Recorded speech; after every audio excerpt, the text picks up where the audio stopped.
Nice to see you all. It is Thursday, November 20th, and here we are just a few days before Thanksgiving. And I'm really glad that we're able to be together today. We're continuing with the saga of Balak and Bilam. And I think in the email that I sent out, like the other day, reminding everybody about uh, our class, that I was a little bit jumping the gun because in my mind, when I sent that email out, I was already on to the next topic. But I think that's because I had so much fun preparing this topic that in my head I had already taught it, if that makes sense. But so if there was any confusion about my email, we've got to finish up the we're in the middle of chapters 23 and 24 of the book of Numbers, where Bilam is speaking these oracles about the people of Israel. As we know, he was hired to speak words of curse, but all that comes out of his mouth are words of blessing. And my proposal for these couple of weeks is that in each one of these oracles, there's one really big idea that has a lot of resonance um, throughout the ages. So when we talked about the first oracle of Bilam, we talked about the idea of there's a people that dwells alone. And we spent some time talking about that. What was that? Was that a blessing? Was that a curse? Was that an observation that was kind of neutral? Whatever. Last time we were together, we talked about the second oracle of Bilam when he opened his mouth and blessings came out. And one of the observations was that there is no magic that's employed by the people of Israel. And we talked about what that might mean and is that really true and so on. That was the topic of our conversation last week. What we want to do this week is we want to, I think, very briefly look at the narrative where there's a response to that second oracle. And then we want to pick up the third oracle, where once again, I'm going to propose that there's one really big idea that has some echoing throughout the ages from this passage. In fact, I'm pretty confident about that. It's the most famous verse from this entire section. We'll get there in a minute. But in the meantime, what I'm putting on the screen is the end of Numbers chapter 23, which I'd like us to do relatively quickly. And then we'll move on to Numbers chapter 24, which will really be the main gist of our conversation today. So it's up on the screen. Maybe I'll make it a little bit bigger for everybody. How about that?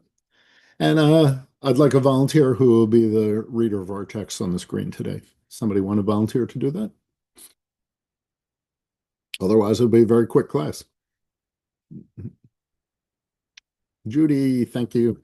Okay, so here is Balak's response to the second oracle, which turned out to be a second blessing of the people, and we'll see how he responds. So this take us 25 to 30, Judy.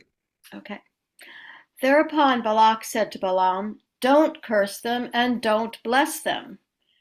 In reply, Balaam said to Balak, "But I told you, whatever Adonai says, that I must do."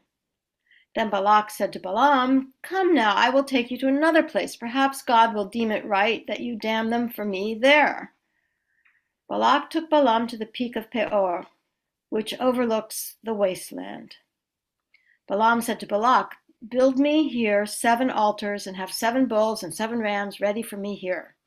Balak did as Balaam said. He offered up a bull and a ram on each altar. So we're preparing for the third attempt. And this attempt is going to be, in a couple of key ways, very different from the first two tries of cursing the people of Israel there in the wilderness. So you can hear after the second oracle, Balak, of course, is very upset. Why is he upset? Because he's not getting what he paid for.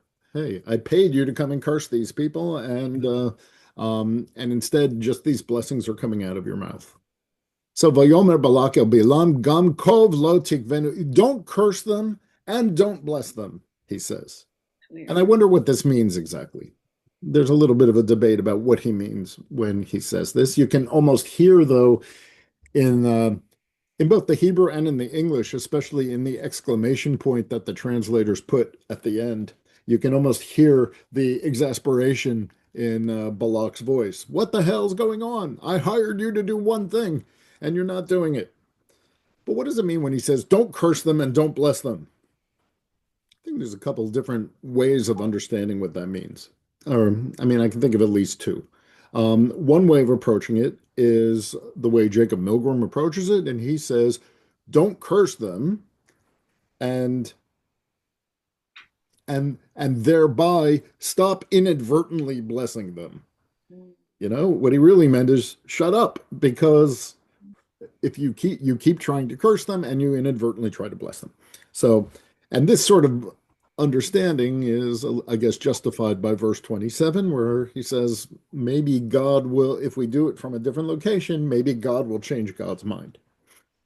Um, I guess another way of understanding this, don't curse them and don't bless them, is Robert Alter's way of understanding it, where he says, just shut up, just stop. I give up. Um, Alter says he is dispensing with Balaam's services altogether, even though in a minute he's going to change his mind about that. In the moment, he's so emotional that he says, just forget the whole deal. And then a verse later, he's going to say, okay, well, maybe let's try from another perspective. Actually, I find Milgram's response a little bit more convincing to say, stop cursing them and therefore inadvertently blessing them. But maybe your mileage may vary. Susan, you have another take on this? I wonder if he's just saying, just say that, just the facts, just the facts. There aren't that many, whatever he sees as the facts. There aren't that many of them, blah, blah, blah. They look different from whatever it is. And maybe that will turn out to be true or Hmm. can turn into a curse somehow. Fair enough. No matter how we understand it, the reason why I'm dwelling on it at all is because for both of these protagonists, remember, these are the only protagonists in the story, Balak and Balaam. There's no Israelites, there's no Moses. The only two characters on the stage are Balak and Balaam. And as we're going to see, both of them have changed. Both of them are going to be coming from a kind of different perspective when the third one rolls around. And that's why this is worth dwelling on. I'll show you what I mean. Verse 26, in reply, Balaam says to Balak, but I told you, whatever Adonai says, that's what I must do. This is sort of a restating of the thesis of the whole thing. And it seems that Balaam has learned his lesson well by now. But then, listen to how Balak has kind of changed. In 27, Balak says to Balaam, come now, I will take you to another place. In other words, they've moved already after the first one failed. He said, let's try another vantage point on another hilltop and see if that works better. Balak says, come, let's go to another place. Perhaps God will deem it right for you to damn them for me there. And I think it's interesting to point out that Balak too has changed at this point. He hasn't given up on the mission. He still is determined to curse this people. But he's also sort of started to reckon with the power of the God of Israel, right? That he, even though he doesn't, of course, he doesn't say Adonai, he says Ha Elohim, but he too, I propose, that has started to recognize that Bilam is not in control here, but that God is in control. Perhaps God will deem it right if we try this from a different vantage point. And so in the remainder of the chapter, Balaam says, okay, it's worth a shot. Let's go find another spot and we'll do the whole thing over again, building the altars, sacrificing the bulls and the rams, and we'll see what happens. Bruce. Yeah, you just said something that got me thinking. There's another third alternative. You said there are no other protagonists in this story, but there are. Um, Balak has what would you call it, an entourage with him, a retinue of nobles from his people. Maybe what he's saying is, don't say anything that makes me get embarrassed in front of them. I'm the king. Let's obey a few laws of courtesy that's due to kings. At least don't make me look like a fool. Um, your point stands. It's a valid point. There's also something interesting about all those people, that whole entourage. They kind of disappear from the story.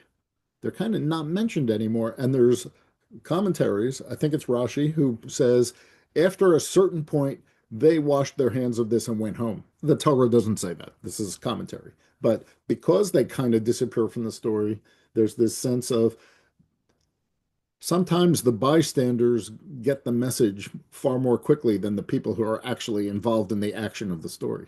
Isn't that true? All these onlookers are saying, what are you still doing this for? Haven't you got the message yet? But Balak hasn't got the message yet. In that regard, he's sort of like Pharaoh and Pharaoh's entourage. Okay. Um, Renata. Hi, But Renata. what I don't understand is why Balak didn't understand that Balaam only spoke God's word. He was supposed to be known for that. It didn't just come out of the blue. And all of a sudden, Balak calls him, and he's supposed to be a great seer, a great whatever prophet, whatever you call him. But he must have been known for that he was speaking God's word. And Balak didn't know that. It makes no sense to me. I didn't quite hear the very last thing you said because I mean Balak my did not point know that was my Balaam. point was that Balak is starting to realize this, what everybody else has already understood. Is that what you're saying too? But I'm saying I don't understand why he didn't understand that before. Why he even called on this on Balaam, because I'm Balaam saying it should be because known for of what this he does. verse here. That when Balak acknowledges, well, maybe God will, he originally he said, I hired you to curse them. Now he's saying, maybe God will allow you to curse them. And that's Well, why new. would they hire him to curse them when he would? Balaam must have been known as a speaker of God. That's what I don't understand. I mean, the whole point of the story is what you're saying, but I don't understand the whole point of the story. I think you do. Well, nobody can answer my question. Why did he hire him in the first place? Oh, why he hired him in the first place. Um, because the story is an illustration, I think, because Balak had to come to learn that lesson. The story is an illustration of the futility of trying to hire a prophet to do something which is contrary to the will of God. How So it's about not that? really. It's not supposed to be. It's supposed to be what you just said. It's not a true story. Balak knew what. This is just an illustration of what Balaam can do. Let It's me not. try it this way. Part of the comedy of this story, and there is comedy in this story, part of the comedy is the futility of trying to manipulate something that's clearly against the will of God. Yeah, but my question Isn't is, that kind of at the Balaam heart of knows the story? it. Yes, he didn't, or he wasn't supposed to know that for this story to happen. I mean, I think that's part of why you're smiling through the whole story with the donkey. You know, like the donkey sees what these foolish people are totally missing. You know what I mean? Well, all right. Okay. Deb, So when the don't curse them and don't bless them, originally I've always read that as just shut up. But just shut up. I was starting to think that actually I started to wonder about what what Balaam was thinking during all of these things, other than I can only say what God says. Hmm. Because of that, when he says don't curse them and don't bless them, I think I would have to change my mind that it's don't try to curse them so you don't end up blessing them, Yeah. because Bilam's response is, I'm going to have to say whatever God tells me to. Hmm. He doesn't say, all right, fine, you pay me and I'll go. He's essentially answering the response of, stop inadvertently blessing them. And so he keeps saying, all right, I'll do it again, do more sacrifices and I'll do it again. And one wonders why he doesn't say to Balak, how many times you want to do this? It's going to cost you another 7 bulls and 7 rams. Hmm. Right. And you Well, wonder whether Balak is just saying, I'm a prophet and I'll speak God's word for anybody who wants to hear it, but um watch this, Deb. this is ridiculous. Well, watch this because I said there's a subtle change in both Balak and Bilam. In Balak, there's this change where he's starting to acknowledge, well, maybe God's behind all of this. But there's something really interesting about the change in Bilam, although it's subtle. And with that, we go to chapter 24. So I'll ask Judy to read again, maybe just the next two lines before we get to the poem. Um, that, yeah, the next two lines, because there's a change. Okay. Now Bilam, seeing that it pleased Adonai to bless Israel, did not, as on previous occasions, go in search of omens, but turned his face toward the wilderness. As Bilam looked up and saw Israel encamped tribe by tribe, the Spirit of God came upon him. Okay, so what's different here? It says it right up front that the past two times, Bilam said, hey, while you're setting up those altars, I'm going to go be alone for a little while. Remember, we talked about that a little bit last time. It's a detail that's a small detail, but we tend to forget it. That what's he doing when he goes off by himself? Maybe he's, meditating or doing his incantations and stuff to prepare for prophecy. Or maybe one of the commentaries suggested he's going and praying because God's never spoken to him during the daytime before. God in the past only spoke to him at night. So he needed a little bit of preparation to go do his thing. Here it says, see, the change that's overcome Bilam at this point is he doesn't need to do that anymore. All he needs to do is turn his face in the direction of where the Israelite camp is. That's the significance of the wilderness, the Midbar. They're there because that's where the Israelites are. And all he has to do is turn his head that way. And now we're going to see that this spirit comes over him again. So, what does all this mean? Well, there's a bunch of commentaries on this. I didn't put it on the sheet because I'm just eager to get to the main point. But a bunch of commentaries on this say, you know, at this point, he knows I don't have to check in with God anymore. This is Rashi. I don't have to check in with God anymore because um, I get what's going to happen. Only blessing is going to happen. Um, uh, uh, um, More closely to the text, where it says he didn't have to go in search of omens, that connects interestingly to what we talked about last week. That Robert Alter suggests that Bilam at this point doesn't need to resort to magic or other sort of divinations to find out what the will of God is. The point last week was when God's agents don't need that sort of magic.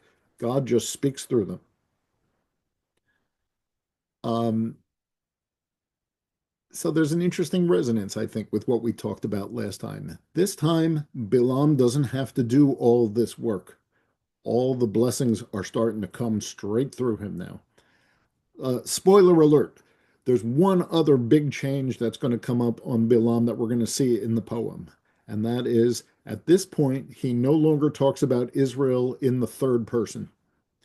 He's going to talk about Israel in the second. He's going to address Israel directly as you rather than speaking in the third person. And maybe that's part of the change that's coming through him now. He's no longer kind of a magic soothsayer here, but he's kind of reaching the level of authentic prophecy where God is now speaking God's word directly towards Israel.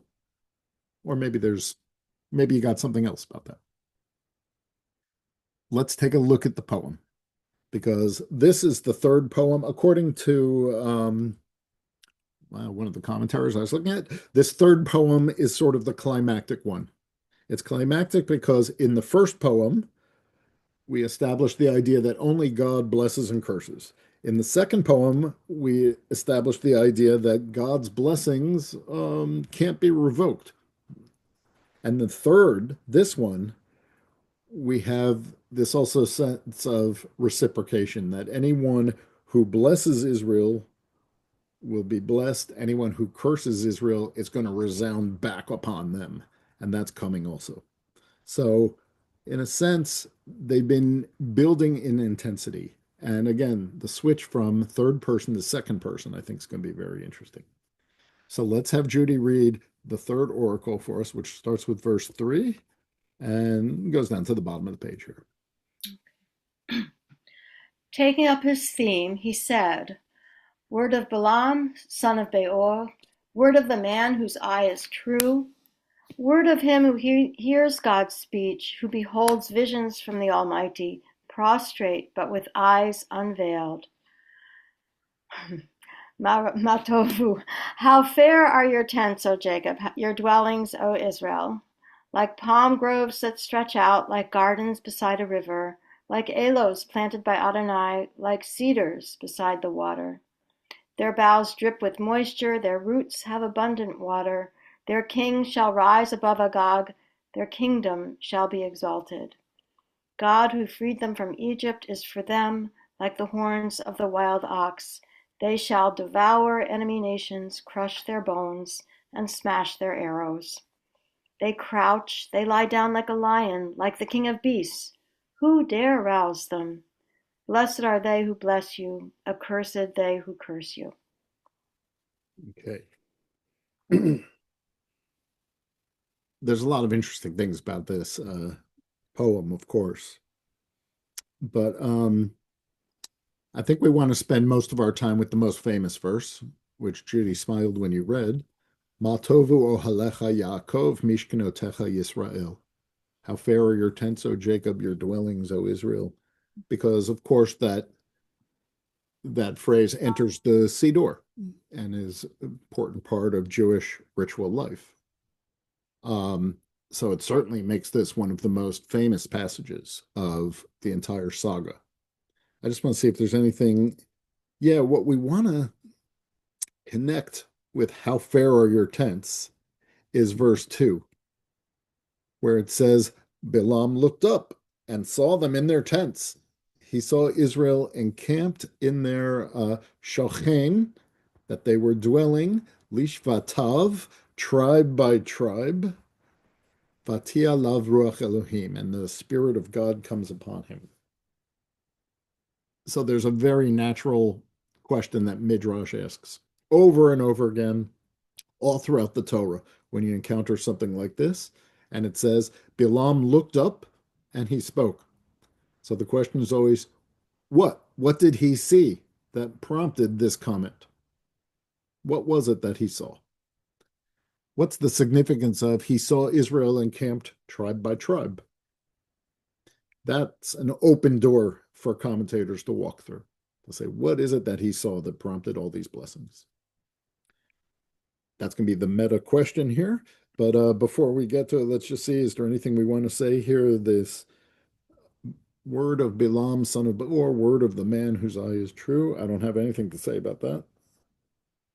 Oh, yeah, I do. That interesting that these seem to be, at least some of the commentaries say, Bilam is taking ownership for what he's saying at this point. That in the past, it was God's words. Now, Bilam is the one who's saying, these are my words.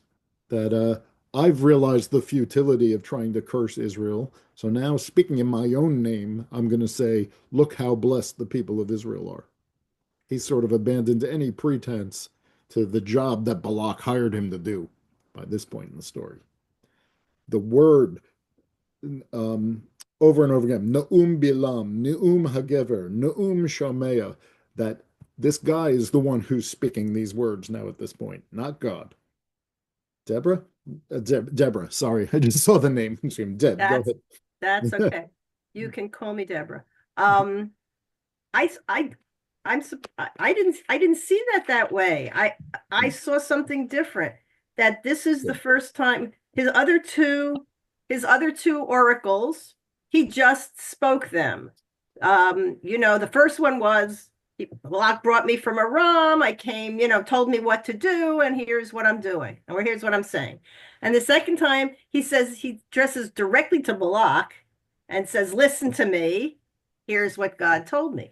I thought that this was the time. I think, to me, it seemed that he's announcing all of a sudden he is really a prophet, that he's really a man who's this is the word of somebody who's really got the message from God, as opposed to perhaps he wasn't really sure of his own credentials before. And now his Interesting. eye is true. In other words, his comprehension of the message he was given, he understands it, and he recognizes that he really is prophetic, and he's really able to do what he had been assumed to do up until now, maybe, but he didn't see himself as, I mean, he doesn't announce himself before. Okay, Now he good. gives himself a patrilineal descent, and he's a man whose eye is true, and he hears God's speech, he goes on to say, right? He never said that before. Okay, good. I'll buy it. And over again, the word that's used is Naum, which is a prophet's word, right? That Debbie, that the prophets are full of. Naum is the testimony of a prophet, of God coming through a prophet over and over again in Isaiah, Jeremiah, others. So, okay. John. Well, what strikes me is this is beautiful language, but I don't think it accurately describes the Israelites as they have been described previously in the book of Bemidbar. They don't act this way. And I think something even further, I think what's significant here, and this is my midrash, and maybe it's a law of unintended consequences. I think what we see is that the Gentiles, it's not accurate, but the Gentiles believe it, particularly all the language about the military prowess and lion and all that. And I see, and you may think this is far out, but I see the beginning maybe of the misunderstanding by the Gentiles of the Jewish people. And I see here maybe the precursor to something like the Protocols of the Elders of Zion, which cast the Jews as these masters of the world, manipulating all the other people. That's really interesting.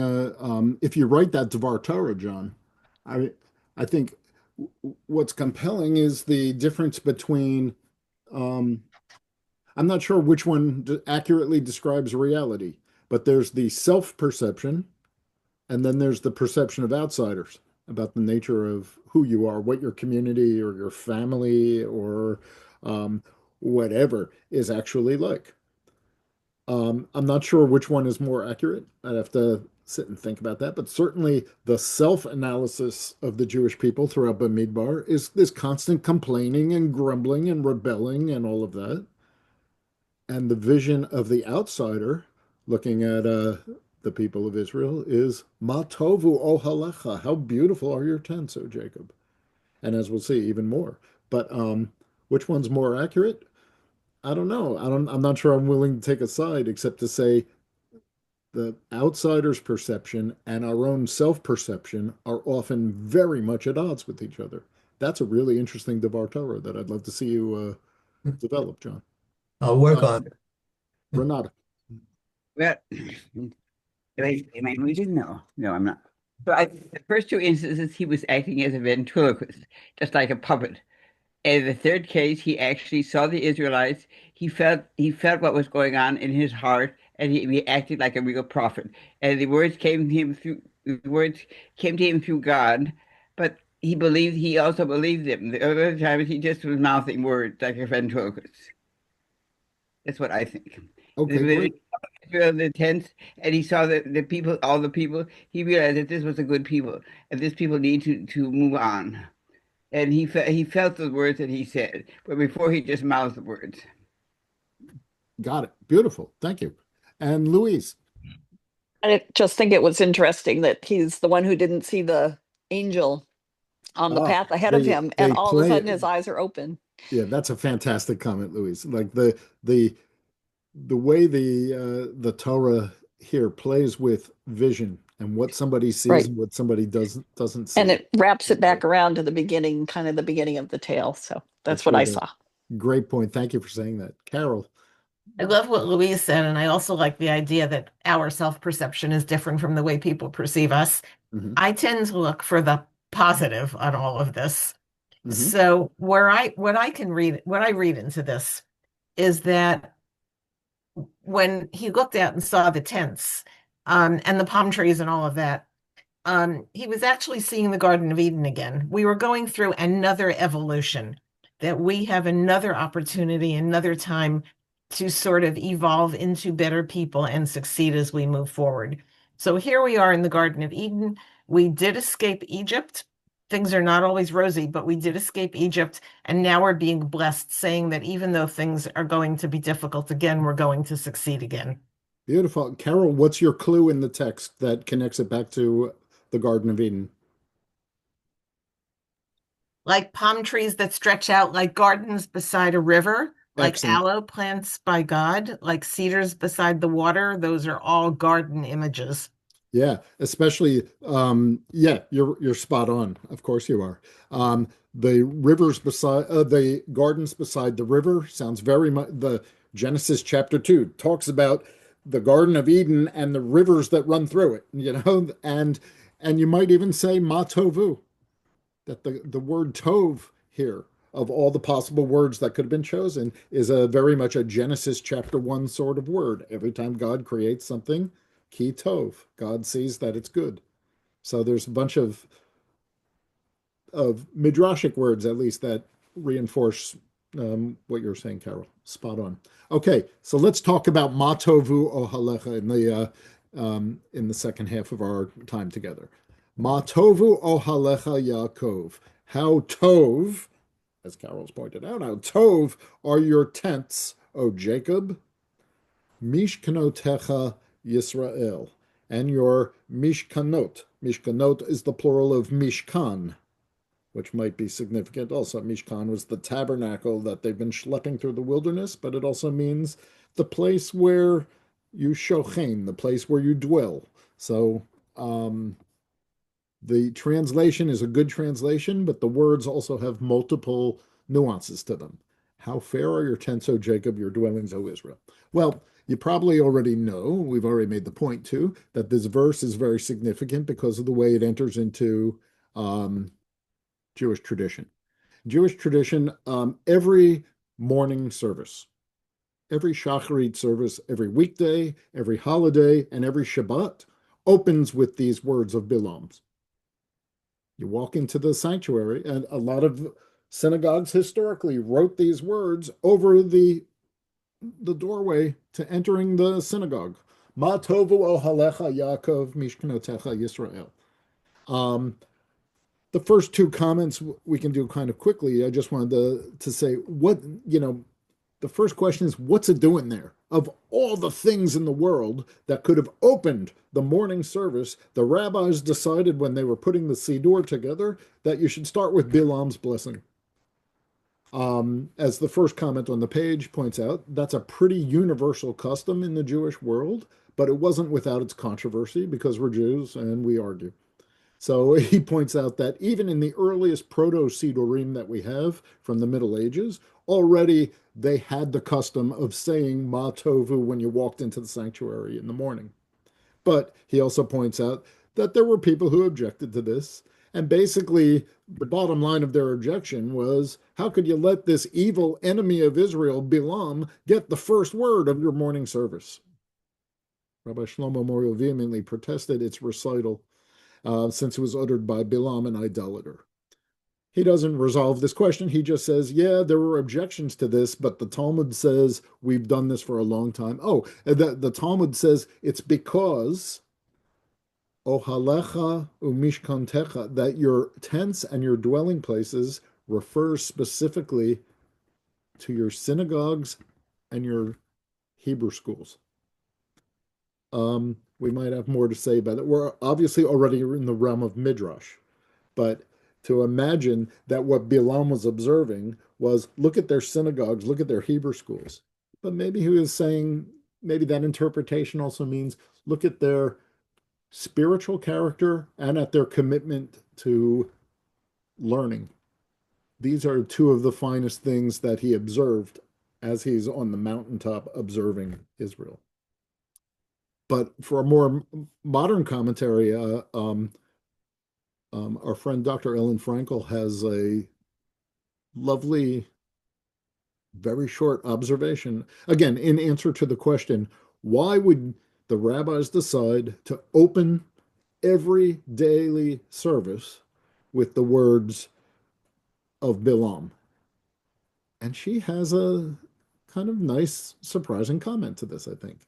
Dr. Frankel says, how peculiar, first she notes how unusual it is, how peculiar that we begin our morning prayers by reciting the blessing forced from the mouth by this pagan prophet. Um, but then she says, maybe there's a lesson here for us. Perhaps we are to take this as an object lesson, surrendering ourselves to praise God, whether we will it or not. Sometimes people walk into the sanctuary for services and they say, I don't really feel like it right now. I'm not in the mood to pray. I've been really busy at work and my mind is on that, or I'm really troubled by something that's going on at home and I'm preoccupied with that. I'm not in the mood for prayer. And she suggests that um, one of the things we learn from Bilam is a good discipline, a good stance for going to pray is I'm letting down a lot of my defenses, my will, and my guard, and I'm surrendering myself, in a sense, to step into this dialogue with God. I'll remind you that the word Islam in Arabic, Islam, is about surrender, surrendering our will for something much larger. I think it's a Jewish idea too, when it comes to prayer.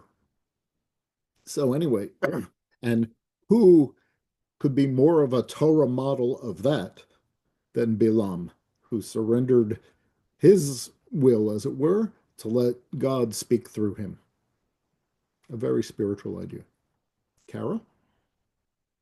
Carol, your hand's still up from before, or you're, oh, okay. Um, but now let's really get going into the commentaries about what Ma Tovu Ohalecha really means, because and we're going to leave and we're going to travel a distance, of course, from the pshat of the text. What I really want to do is to say, what does this verse come to mean in Jewish life?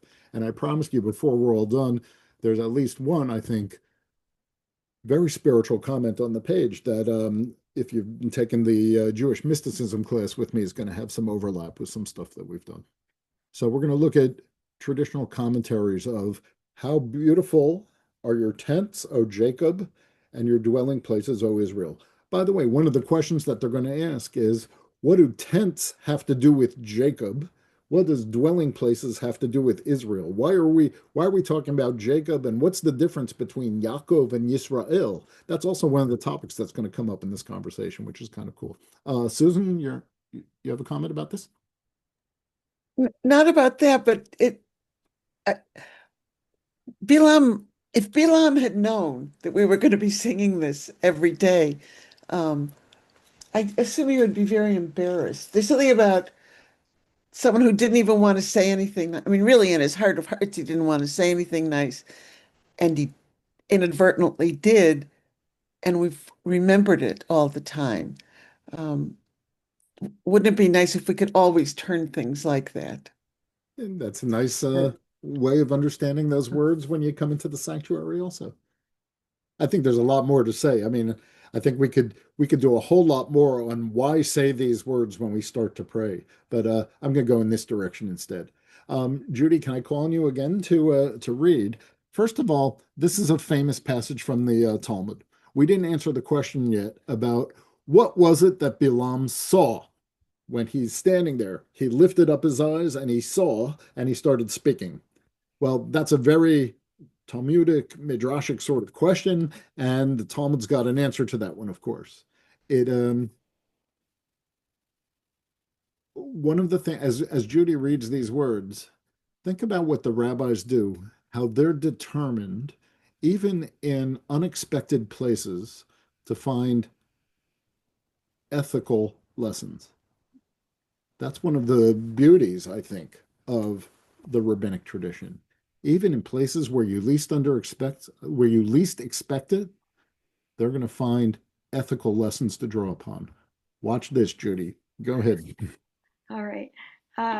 From the Mishnah, a person may not open an entrance or window directly opposite another entrance or window in a shared courtyard. Okay, stop a second. That's the law. It's a Jewish law. If you build a house and there's a neighbor right next door, you are obligated by Jewish law to make sure that your house is situated so you can't see directly into your neighbor's window. Anyone ever lived like in a big city? I mean, I'm thinking like in New York where you have like very tall high-rise buildings next to each other, and if you open your curtain, you're virtually in the living room of the person next door. That is in Even contrary in to that's in contrary to Jewish law. What are you saying, Cheryl? even in my neighborhood in Detroit, in Northwest Detroit, the houses were exactly, I could see the kid whose bedroom was next door to our house in his window, and he could see mine. And we used to hang out the windows and talk to our friends. Well, that's pretty cool. I mean, there's something kind of sweet about that sounds sort of like old Lower East Side New York kind of thing. But the idea is then you're obligated to have curtains so that there's a whole category of Jewish law that jumps off from this one sentence that says is the right to privacy a Jewish value? And the answer is absolutely yes. This is the jumping off point from it. Your neighbors have the right to expect that you can't see into their house unless they want you to, which is kind of amazing. The right to privacy is a Jewish value. And we learn it from Bilam, of all things, because of what's coming next. So Judy read the law for us. Now here's the explanation of the law. Okay. Gemara, from where is this law derived? Rabbi Yochanan said, from the verse, Balaam looked up and saw Israel encamped tribe by tribe. What was it that he saw? He saw that the entrances of their tents were not directly aligned opposite each other, ensuring each other's privacy. He said, these people are worthy of having the Shekhinah rest upon them. And then, Commentary. and then spell it out with the commentary from Rashi's grandson here. Okay, this is the reason that just a few verses later, Bilam says, how fair are your tents, O Jacob, your dwellings, O Israel. Thank you. So what is it that Bilam saw? Obviously, this is a midrash. Obviously, this isn't the plain sense of what the Torah said, and I couldn't care less. That the idea, what Judaism derives from this passage is, what did Bilam see? He saw that they arranged their tents in a way that respected their neighbor's privacy and their inherent dignity, therefore. We could do worse than to embrace that value as one of our own. And he said, that's what Bilam saw that made him exclaim, look how beautiful your tents are, O Jacob. It's not that the tents themselves are so beautiful, it's the way they're arranged for the dignity of the other. Cool, right? Okay, so keep that in mind. Anybody have anything else you want to say about that? Because that's just the tip of the iceberg. Everything else we're going to do today is going to know that, is going to keep that in mind, but is going to interpret it on a far more spiritual realm. Okay. So let me just see how we want. So again, the phrase appears in two lines. Your tents, O Jacob, your dwelling places, your mishkanot, O Israel. I already mentioned in the Talmud, I didn't put the text on the page, I don't think, but tents and dwelling places are schools for studying Torah and synagogues, places for prayer, Torah and prayer. That's the way the Talmud understands this. That's important for understanding this spiritual level of understanding these things. So, it's not important for understanding. That's the first stage of spiritualizing this text. We saw that the Talmud ethicized this text. The rabbis also spiritualized this text, and it reaches sort of a high watermark with the Baal Shem Tov in the 18th century, who also was very interested in this. But he's going to say, oh, no, no, no. This isn't referring to the community beyond. This is referring to you personally. Judy, would you into this, Judy? You okay Sure. with Yeah. continuing to Sure. read? Okay. Okay. So here's the Baal Shem Tov. Listen to this. Okay. Your tents, O Jacob, your dwellings, O Israel. Your tents refer to one's exterior surface, which is reflected in the struggles of being Jacob, the lowest spiritual level. However, your dwellings refer to your innermost self, which is reflected in the higher spiritual level of being Israel. Okay. If you don't know what, Mm. slowly. First of all, what's going on with Israel, Jacob and Israel here? He says this is a phenomenon that takes place in each individual. Your tense refers to your exteriority, your surface, the face that you put out to the world, and your mishkan, that which dwells within, that refers to your authentic self, who you are on the inside. And the first corresponds to the word Jacob, and the second corresponds to the word Israel. Clearly, this is interpreting the text on a different level of interpretation. It's a spiritual interpretation. I'm curious. I'm just trying to think of my approach here. If you don't know what he's talking about, what you got to remember is to go back to Genesis and the story of Jacob wrestling with the angel throughout the night. And if you remember that story, I put the verse here on the page. The culmination of that all night wrestling is when the dawn breaks, the angel says, I have to go. Angel said, Jacob says, not until you bless me. And then this verse, Lo Yaakov Yamar Od Shimcha Ki Im Yisrael. Your name will no longer be Jacob, but your name will be Israel. So the Baal Shem Tov is picking up on an old theme that Jacob is who you were before, or your exteriority, or your materialism. And Yisrael refers to something inside, something aspirational, something more spiritual, something more transcendent. And if you buy it, if you follow the Baal Shem Tov as that's what this means, then what's the lesson that he's teaching?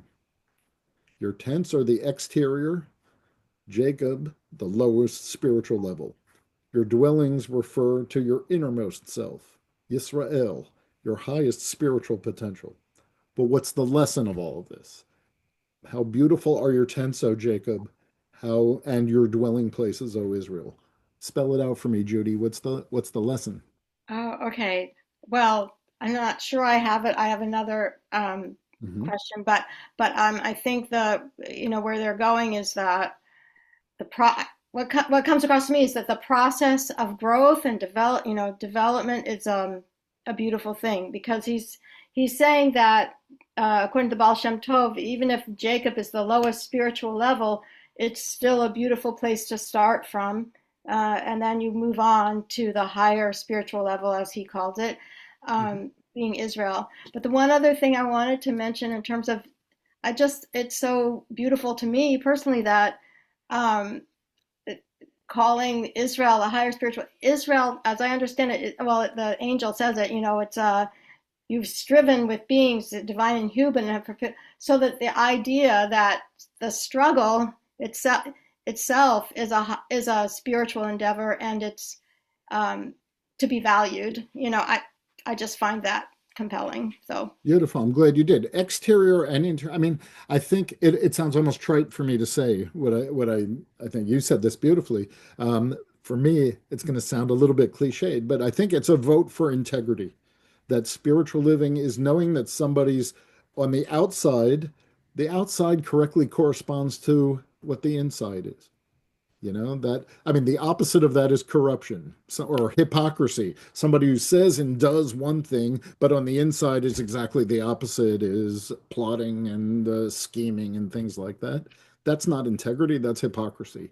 And he's saying, um, Matovu, what's beautiful, is knowing that the exterior corresponds to the interior in a way that's beautifully um, integrated and whole, and and not corrupted or hypocritical. I Now, just with that, we only have about 10 minutes, but there's a much deeper teaching, I think, in the name of Rav Kook. Rav Kook is, of course, the 20th century mystical figure who became the first Ashkenazi chief rabbi of the Jewish community in the land of Israel in the beginning of the 20th century, and a major figure in Jewish spirituality from the previous century. And he is going to take this, it's all building on one another, the ethics of the Talmud, the spirituality of the Baal Shem Tov, and he's going to take it to quite a deeper level. And I think at the end of this, there's a spiritual discipline that he's proposing that I think is quite remarkable. Because of time, Jack, I see you, but do you mind if I try to go through this text for a minute? Because we're short on time. Maybe I'll read it. And I want you to sort of kind of digest and take in what it is that he's saying here about spiritual striving. Because what he's going to propose, Rav Kook, is in this verse, there's a deep teaching about spiritual growth. Let's see what he says. As we strive for spiritual growth, we make use of two contradictory yet complementary methods. The first is the aspiration to constantly improve ourselves. Right? That sounds nice. Everybody you should constantly be growing. As the sage of Hibbing, Minnesota once said, he not busy born, not busy being born is busy dying. Right? So, of course, it sounds nice to say I'm constantly trying to grow and improve myself. We strive to attain higher wisdom and enlightenment. We constantly refine the emotions and ennoble the spirit. That's one. He said, but there's a whole other part of the spiritual path. And this we tend to forget. The second method is the necessity to restrain our striving for spiritual growth in order to assimilate changes and guard against spiritual lapses.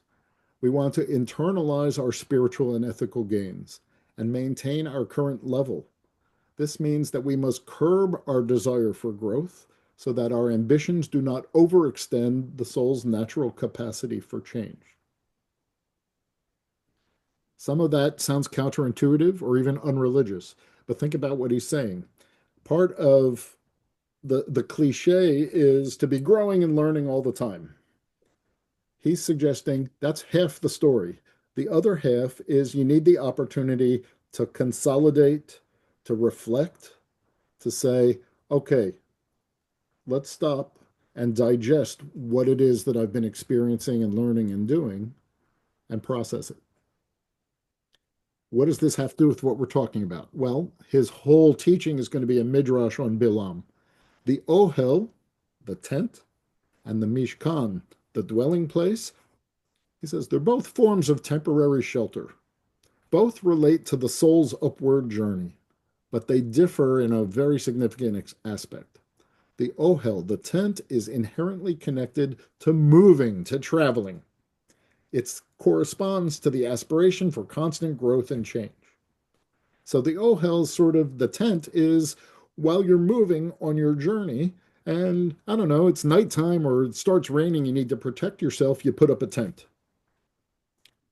Israel traveled in tents. They weren't traveling 24/7. As they were moving through the wilderness, they put up tents to go to sleep at night. The Mishkan, he said, corresponds to a place where you stop on the journey and say, let's sit here for a few days or weeks or months and make camp. The Mishkan is part of the journey, but it's associated with the rest between travels. It's the soul's sense of calm. It's rest from constant movement for the sake of the overall mission. You got that? That in every journey and in every spiritual journey, there's the movement and the growth, and then there's the pause to digest and reflect. Professional athletes know this. If you're a professional athlete, are you supposed to be physically exercising 24/7 every day of the week? Of course not. That a professional athlete knows the importance of strenuous exercise and the equal importance for rest, to rest the muscles so that they can recalibrate. And Rav Kook is suggesting that spiritual muscles need the same discipline. which we don't think about very much. Let's take him to the end. Surprisingly, he says, it's the second one that's loftier of the two. The desire to change, to keep moving, represents a low-level fear lest we stagnate and deteriorate. Therefore, the blessing mentions tents first, together with the name of Jacob, the lower first embryonic name of the people. The stopping and resting and reflecting, on the other hand, is the higher fear, lest we overshoot the appropriate level for the soul. For this reason, the Mishkan is mentioned together with Yisrael, the higher, second, holier name. In any case, he says, both aspects are required in order to achieve spiritual growth. Bilam's prophetic blessing praises the balanced union of how fair are your tents, O Jacob, the soul's longing for change, with your dwellings, O Israel, restricting growth in order to avoid unchecked advancement and enabling the soul to properly absorb all its spiritual attainments. This applies to so many realms of life. I already mentioned like what a professional athlete will approach their physical development. I'm thinking in our work lives that anyone who knows anything about themselves, but also who employs other people, knows that a good employee needs to have, it is not a model, despite whatever American culture teaches us. It's not a successful model to say you should just work harder. If you work 40 hours a week, you should work 50 hours a week. If you work 5 days a week, you should work 6 or 7 days a week, etc. That when it comes to our work lives, we know that vacations aren't just things that we're entitled to, or Shabbat isn't just something we're entitled to, but a Shabbat or a vacation is something that we're needed in order to recalibrate, to recharge our batteries, in order to be better workers. But that's a little too mundane. I'm more interested in his religious and spiritual journey that he's talking about here. And here too, he says, you need sort of a Shabbat of the soul, that while you're constantly working and growing, you also need to stop periodically and say, what is it that I learned? Let's review what I learned. Let's refine what I learned. Let's see, how does it really apply to my life, and am I moving in the right direction? This opportunity to stop, digest, and reflect is crucial for a spiritual journey. And it's sort of the antithesis of so much of what we get from our society around us, that you should constantly be working, constantly be growing, constantly be producing, and so on. That's actually a recipe for burnout, not a recipe for true growth and success. Okay, I've talked a lot because I kind of rant on a subject like this. I'd be eager to hear your responses to Rav Kook's way of spiritualizing this text. John, you have a response to this? Yeah, then I have to go, unfortunately. Everything you've given us from Rob Cook is so amazing. This man is so brilliant. I thank you for putting this here. Oh, that's it.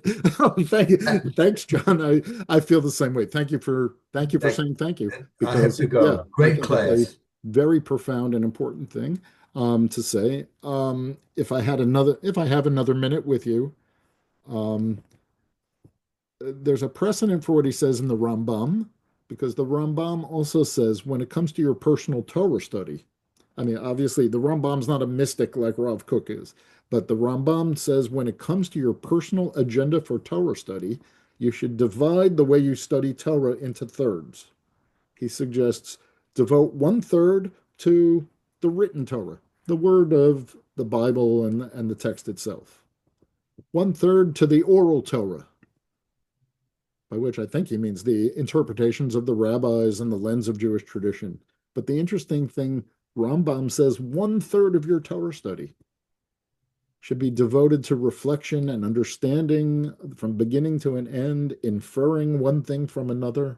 I mean, I imagine he says, when you're done with a Torah class, maybe like this one or any other time, or when you finish reading a spiritual book or whatever, before saying, okay, I'm done with that, let's move on to the next one and let's put it back on the bookshelf. He says, no, no, no.